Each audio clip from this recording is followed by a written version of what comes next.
Hey, how you doing? I hope you're doing well. You know who probably isn't doing too well? Making movies is hard, man. I'm currently in the process of shooting my dream project, a Jason Todd fan film. It's been one of the hardest, most rewarding, most taxing, most joyful, most depressing, most inspiring times in my life, and we're just getting started. You know, I used to be angry at filmmakers who made movies I didn't like. I used to spit vitriol their way. Then, I started making movies. Making movies is hard, man. Imagine dreaming of one. I'm sure you have. It starts with an idea, and that idea inspires other ideas, other artists, extremely talented artists to come together to create. To you, it isn't content, it isn't a product you click on. To you, to me, to them, it's creating life, a world, characters. You have no idea if people will love the life you've created. You just have to hope that the thousands of hours you and your creative team, your family put into it, the sleepless nights, the exhausting days, was somehow all worth it. Worth it to everyone. Everyone has an opinion. No, to someone, your biggest fan, your biggest critic. No, to just one. If you can reach one person, you've made a difference. Imagine waking up one morning after years of dreaming, and without your knowledge, without your consent, your dream is erased, canceled, killed, for a tax write-off. Making movies is hard, man. I hope all the storytellers who worked hard to create something they believed in with Batgirl, I hope they are all doing as well as they possibly can be. Clearly, this is a rare situation. Clearly, something is changing at WB, at DC. Clearly, this has happened before. Clearly, the DC film universe needs saving. But first, I'd like to thank the sponsor of today's ramble, Raycon. These sexy little things give me 8 hours of playtime, a 32-hour battery life, and great audio quality at half the price of other brands. Raycon's everyday earbuds look, feel, and sound better than ever. They have this rubber oil look that has a nice, smooth, sensual feel to them, yet offers a great grip. Unlike other brands, Raycons come in a wide array of colors to suit any mood, like carbon black, electric blue, flare red, and rose gold. They also come with a variety of gel tips, so you're sure to find the perfect comfortable fit for your ears. These things will not budge. Trust me, dude. I was running around the city shooting my movie, fell off a fire escape, had a vivid fever dream, awoke in a cold sweat, went for a run, and they still did not fall out. They're durable too, man. I accidentally ran them through the washing machine, cried in agony, but they still worked and sounded brand new. So whether you're making phone calls or jamming to some tunes, Raycons are super easy to pair and can maintain incredible sound quality up to 33 feet away from your device. It's no wonder Raycon's everyday earbuds have over 50,000 5-star reviews. So check them out. Click the link in the description box or go to buyraycon.com/HiTop and get 15% off your purchase. Thanks, guys. You know something I always see online? DC fans fighting. Snyder fanboys, Reeves fanboys, CW fanboys, comic puritans, video essay charlatans. We always be arguing over what DC should do. But you know the one thing that unites us? Like the please touch some grass version of the Justice League? The simple, the singular idea, the unifying thought that something needs to fucking change. But before I tell you what I think they should do, what I would do to save the DC universe, I want to ask you what you think they should do. In the comments below, give me your dream DC movie. If you're like me, you've spent way too long thinking about where you want, what you want, and how you want these movies to look, to sound, to feel. Let me know. Seriously. So the first thing I would do, and I already made an entire video about this, please make a Superman movie.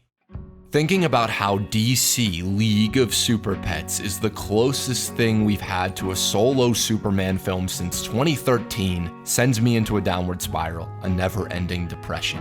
If it were up to me, I'd start fresh. I know so many of you love Henry Cavill, and I too believe that he never really had a chance to shine the way he should have, really could have. But I think we need the Batman, but for Superman. A character study, not an origin story that maintains the core values of the icon while giving the audience something they never expected, something that reinvigorates the general public's love for Clark Kent. I love Superman. You probably love Superman. But in a world driven by metatextual deconstructions, in a world where evil Superman is all too common, I think we need to remember why Clark is the greatest, most selfless, and loving of them all.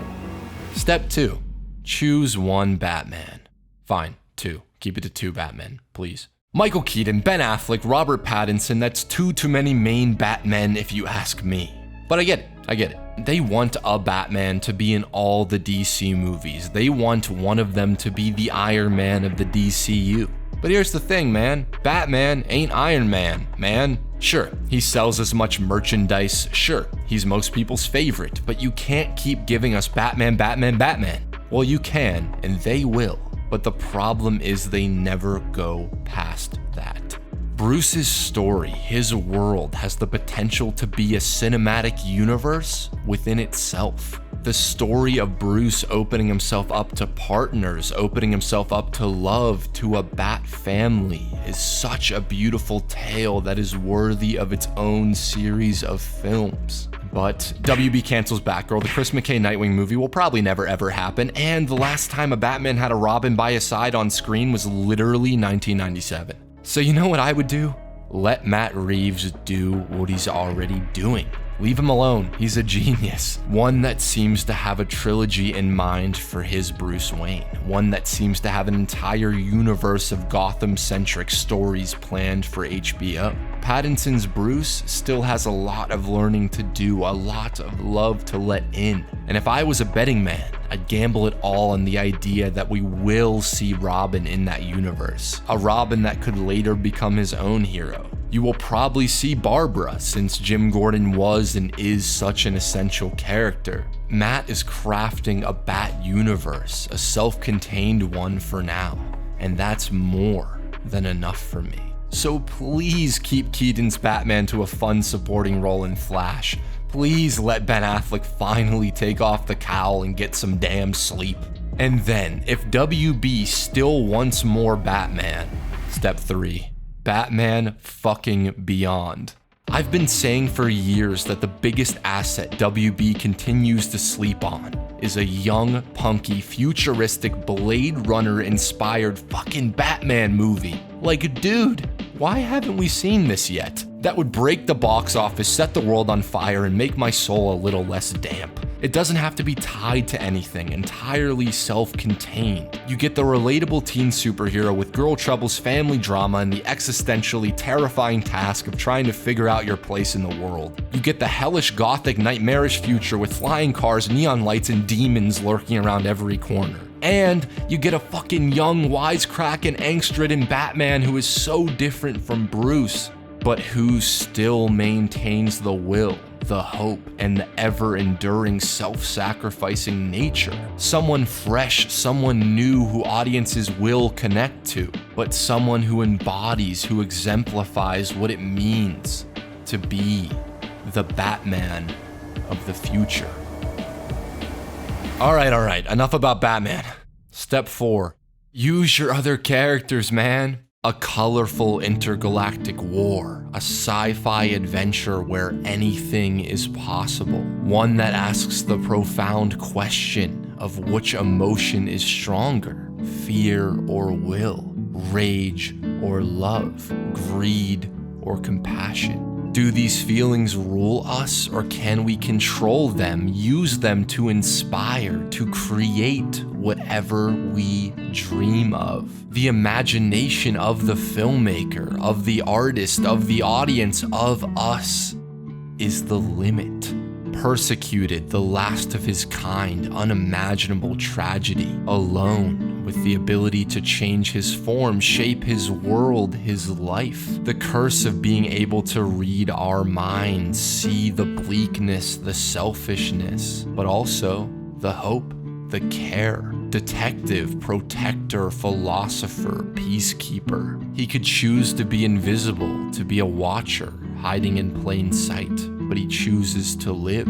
He could rule, enslave, conquer, but he chooses to love, to try and understand love, understand why he is here among us. A group of sidekicks, partners, teens, each trying to pave their own path, not become those that helped raise them, that made them, not be consumed by their darkness, but instead be a beacon of light. A young voice behind the camera, a group of young, diverse faces in front, but at its core, a group of gifted individuals trying to inspire those affected by tragedy, trying to stop those tragedies from ever occurring again.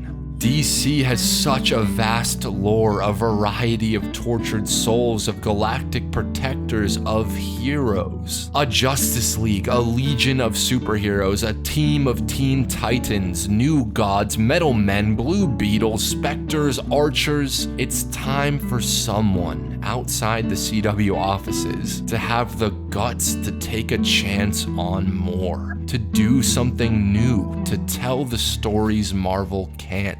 It's time to believe in your characters, believe in your storytellers. Hollywood has spent years trying to recreate the success of the first Avengers, but that success was built, the match was lit by taking a chance. Few cared about Iron Man, few knew the story of Steve Rogers, even fewer had any empathy for Thor. It's not about connecting everything. These comic book movies thrived for years without cameos, guest appearances, and sequel setup. Sure, make it connected if the story calls for it, if it feels like a natural progression. You're not going to see Jason Momoa and Pattinson riding a giant sperm whale together on the way to fight Jared Leto's Joker, except in my dreams. Those things don't mix and they don't need to. One of my major problems with the MCU nowadays is the need to constantly fill the solo films with other box office treats, baiting us into believing everything is essential. All of it matters, all of it is groundbreaking, world building, multiverse bending. None of it truly personal. It's sad that the Flash needs a Batman to help him run. It's even sadder that the Justice League, my favorite childhood heroes, these aspirational icons, were first introduced, first showcased in live action in flesh and blood to the world through QuickTime videos, jammed into the cultural zeitgeist via USB montage. The dawn of justice should not have been a PowerPoint presentation. Forever. Always, that will be their opener. Batman, Superman, and Wonder Woman first stood together not because someone dreamed that tale, not because it naturally fit into Zack's vision, but because a studio wanted to rush it. And that studio is still suffering because of it. Batgirl is gone because there wasn't a plan. Someone's dream died because WB didn't believe in the dream. That fucking sucks.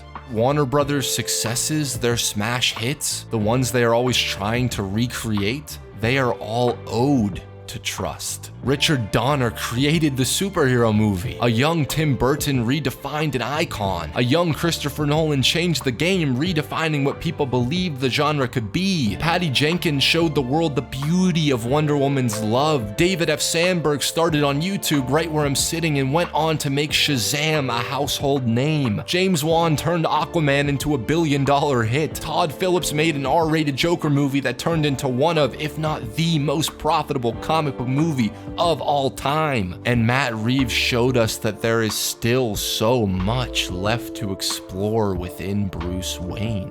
Those filmmakers had the love, the belief in these characters, and a studio that believed in their vision. I don't need to tell you that the biggest DC misfires were due to a lack of trust, a lack of belief. We probably would have liked Ayer's Suicide Squad, but they wanted DC's Guardians of the Galaxy. Zack Snyder's Justice League would have been and was far better received than DC's Avengers. How do you save the DCEU, the DC film universe? It's simple.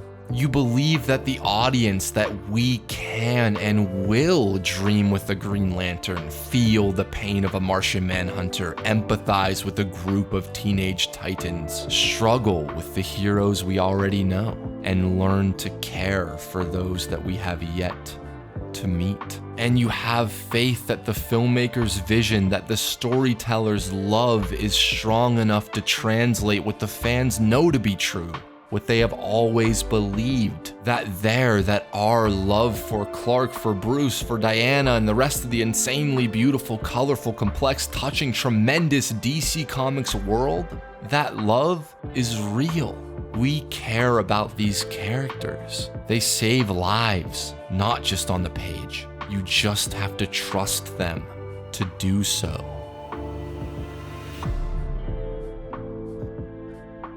Hey guys, thanks for tuning in. This was a fun, emotional one. I can't wait for you guys to see Jason. The trailer's linked down below. And as always, thank you to Loverboy Media for editing this video.